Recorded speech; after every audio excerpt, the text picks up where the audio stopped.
மின்சார சபையினுடைய மின்சார கட்டணம் 6.8% மின் கட்டணம் சம்பந்தமாக அதிகார சம்பந்தமாக பொதுச்சேவை ஆணைக்குழுவினுடைய கருத்துக்களை கேட்ட இந்த நிகழ்வில் தேசிய நிறுவனங்கள் வடிகாலமைப்பு சேவை சார்பாக என்னுடைய கருத்துக்களை முன்வைக்கிறார். மின் கட்டணம் அதிகரிச்சா தெரியும், நாட்டினுடைய அனைத்து கட்டமைப்புகளும் மாற்றம் ஏற்படும், எல்லாத்திலையும் பெரிய மாற்றம் ஏற்படும். தேசிய நீர்வளங்கள் வடிகாலமைப்பு சபையை பொறுத்தவரையில கிளிநொச்சி மாவட்டத்தை பொறுத்தவரையில கிளிநொச்சி மாவட்டத்தில் 42,000 குடும்பங்கள் இருக்கின்றன. இதுல 11,000 குடும்பங்கள் நீர் இணைப்பு பெற்றிருக்கிறார்கள். நீரிணைப்பு உங்களுக்கு தெரியும், அந்த 11,000 குடும்பங்களும் அதுலேயும் 80% ஆக்கள் வறுமை கோட்டுக்கு உட்பட்டவர்கள். எங்களுடைய நீரிணைப்பானது பெரும்பாலும் கிராமங்களை நோக்கி செல்கிறது. கிராமங்களில் உள்ள பெரும்பாலான மக்கள் தேசிய நீர்வளங்கள் வடிகாலத்துடன் இணைப்பு பயனாளிகளாக வாடிக்கையாளர்களாக இருக்கிறார்கள். அவர்கள் பெற்றிருக்கின்ற நீரிணைப்பு சராசரியாக 4 அங்கத்தவர்களை கொண்ட ஒரு குடும்பத்துக்கு மாதம் ஒன்றுக்கு 3,000 சுமார் 3,000 பேரை நீர் கட்டணம் கட்ட வேண்டி இருக்குது. எனவே 6.8% மின்சார கட்டணத்தை அதிகரித்தால் நீர் கட்டணம் அதிகரிக்கும். நான் ஒரு வாடிக்கையாளர்களோடு பொதுமக்களோடு தொடர்புபட்ட ஒரு அலுவலர் என்ற வகையில சொல்றேன். சாதாரணமாக 1,500-2,000 ரூபாய் மாதாந்த நீர் கட்டணத்தை செலுத்துவதற்கு பொதுமக்கள் மிகவும் சிரமப்படுகிறார்கள், நெருக்கடிப்படுகிறார்கள். எங்களை கிளிநொச்சி மாவட்டத்தை பொறுத்தவரை கிளிநொச்சி மாவட்டம் வறுமைக்கு உட்பட்ட மாவட்டங்களும் முக்கியமானது. எனவே இந்த நீர் கட்டணத்தை செலுத்த இப்படி நெருக்கடிப்பட்டு கொண்டிருக்கிற இந்த சூழ்நிலையில 6.8% கரண்ட மின்சார கட்டணத்தை அதிகரித்தால் நீர் கட்டணம் அதிகரிக்கும். எங்கட மாவட்டத்தை பொறுத்தவரையில கிளிநொச்சி மாவட்டத்துல 6 நீர்த்தாங்கிகள் இருக்குது, பாரிய நீர்த்தாங்கிகள், வாட்டர் டேங்க். இன்னும் 3 கட்ட போயினும் 9 நீர்த்தாங்கிகள். இந்த 9 நீர்த்தாங்கிகளுக்கு நீர் எப்படி பம்ப் பண்றதுல இருந்து அதை டிஸ்ட்ரிபியூஷன் செய்யறதுல இருந்து ட்ரீட்மெண்ட் பிளான்ட்ல நீரை சுத்திகரிக்கல. இப்ப கடைசியா இங்க கட்டப்பட்ட புதிய ட்ரீட்மெண்ட் பிளான்ட்ல A to Z மட்டும் எல்லாத்துக்கும் அதிக மின்சாரம் தேவையினுடைய இயந்திர சாதனங்களா இருக்கிறது. எனவே இப்படி எல்லாத்துக்கும் மின்சாரத்தை பயன்படுத்துகின்ற போது இங்க மின் கட்டணம் பாரியால அதிகரிக்கின்ற போது நீர் கட்டணம் அதிகரிக்கும். நீர் கட்டணம் அதிகரிக்கின்ற போது அதுல சும்மா அப்படியே நாங்க மக்கள்கிட்ட தான் போய் சேர போகுது.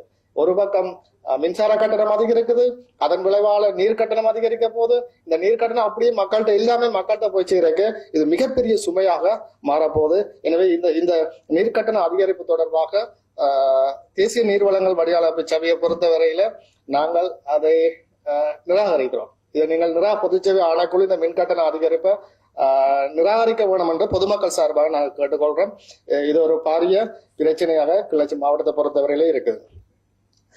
அடுத்ததா பாத்தீங்கன்னா மத்திய வங்கியினுடைய அறிக்கையின் பிரகாரம் இலங்கையில கடந்த 4 வருடங்களுக்குள்ள, அதாவது 2021 ஆண்டுல ஒப்படைக்கு 2025 ஆண்டு வாழ்க்கை செலவு, பொதுமக்களுடைய வாழ்க்கை செலவு 2 மடங்கா அதிகரிச்சிருக்குது.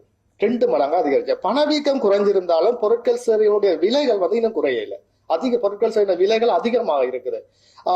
இதனால மக்கள் தங்களுடைய இந்த திருப்திகரமான நுகர்வை பெற்றுக்கொள்ள முடியாத அல்லது வாழ்க்கை செலவை சீராக கொண்டு செல்ல முடியாத ஒரு சராசரியான வாழ்க்கையை வாழ முடியாத சூழ்நிலையில இன்றைக்கு நாட்டில் இருக்கிற நாட்டுடைய பொருளாதாரம் இப்பொழுது கடந்த காலத்தோட ஒப்பிடுவது நாட்டுடைய பொருளாதாரம் மீண்டெழுந்து வந்து கொண்டிருந்தாலும் அதனுடைய முழுமையான பயன்கள் அல்லது ஓரளவான பயன்கள் நன்மைகள் இன்னும் பொதுமக்களை சென்றடையல. அப்ப இது பொதுமக்களுக்கு மிகப்பெரிய பாதிப்பை இப்பவும் ஏற்படுத்தி கொண்டிருக்கிறது.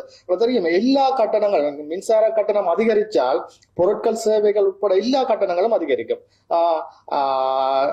மின் கட்டணம் அதிகரிக்க போதோ நீர் கட்டணம் அதிகரிக்கும். நீங்கள் ஒரு ஹோட்டல்ல போய் ரூம்ல தங்கினா கூட உங்களோட ரூம் கட்டணமும் அதிகரிக்கும். ஏனண்டா தண்ணி பயன்றது எல்லாமே இப்படி எல்லாமே அதிகரிக்கிற நிலைமையில திருப்பம். நாங்க இந்த வருஷம் இந்த 2015 ஆண்டு ஏற்கனவே 15% மின்சார கட்டணம் அதிகரிக்கப்பட்டிருக்குது. இப்ப திருப்பி 6.8%. இதை விட இந்த ப்ரொபோசல்ல பாத்தீங்கன்னா அதுல பிரச்சனை இல்லை. 6ஆவதா முன்மொழியப்பட்ட விடயம் ஒன்று என்னன்னா 7,694 ரூபாய் அவையில்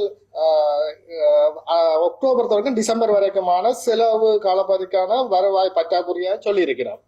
அடுத்து இந்த காலப்பகுதி இலங்கையை பொறுத்தவரை மிக முக்கியமான பருவ மழை பயிற்சிக்குரிய காலப்பகுதி. இந்த காலப்பகுதியில் அதிக அளவான மழை வீழ்ச்சி கிடைக்கிறபடியா நீர் மின்சாரம் கிடைக்கிறதுக்கான வாய்ப்பு அதிகம். எனவே இந்த காலப்பகுதிக்கு ஏன் இவ்வளவு செலவு இவையில் மின்சார சபை கணக்கு எஸ்டிமேட் பண்ணிருக்கிறேன் தெரியல. அப்ப 2வது பாத்தீங்கன்னா அவைகளுடைய தாமத கட்டணம், அவைகள் கட்டண செலுத்தையில ஏதோ தாமத கட்டணம் செலுத்துறது கூட அதையும் மக்களிடம் நாங்கள் அதை திணிக்கணும்ன்றது விளங்கையில. இது எல்லாத்தையும் அவையில் விட்ட தவறுக்கு எல்லாத்தையும் நாங்கள் மக்கள்கிட்ட கொண்டு திணிச்சு கொண்டிருக்கிறதால பாதிக்கப்பட போறது இந்த மக்கள், குறிப்பாக கிளிநொச்சி மாவட்ட மக்களை பொறுத்தவரையில இந்த மின்சார கட்டணம், தண்ணி கட்டணம், எல்லா கட்டணங்களும் வந்து அதுல ஒரு சுமையா தான் இருக்கு. ஆனாலும் தவிர்க்க முடியாம இருக்கு, அது இல்லாமலே இருக்க முடியாது. அது ஒரு சுமையா இருக்கு அதில் வாழ்வாதாரத்துல. நாங்கள் எல்லாம் 5000 ரூபாய் தண்ணி பில்ல கட்டாம 2 வருஷத்துக்கு மேலாக 5000 ரூபாய் தண்ணி பில்ல கட்டாம இருக்கிறார்களே, தண்ணி கட் பண்ணின பிறகு தண்ணி பில்ல கட்டாம இருக்கிறார்கள் இருக்கிறார்.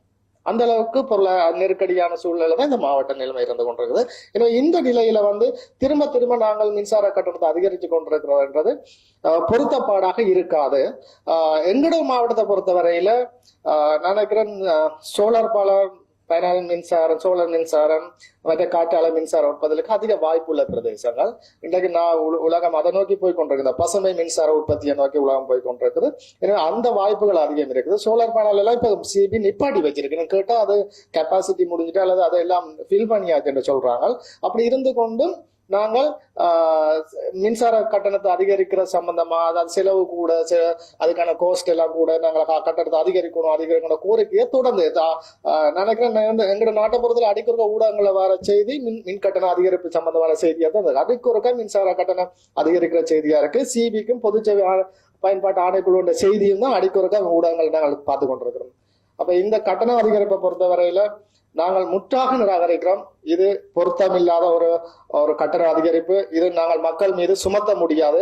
எனவே பொது சேவைகள் பயன்பாட்டு ஆணைக்குழு இந்த நாட்டினுடைய மக்களுடைய நலன் கருதி, குறிப்பாக இந்த மாவட்டம், இந்த மாகாணத்துடைய நலன் கருதி 6.8% அதிகரிப்பை முற்றாக நிராகரிக்கணும் என்று கேட்டுக்கொள்கிறேன். நன்றி.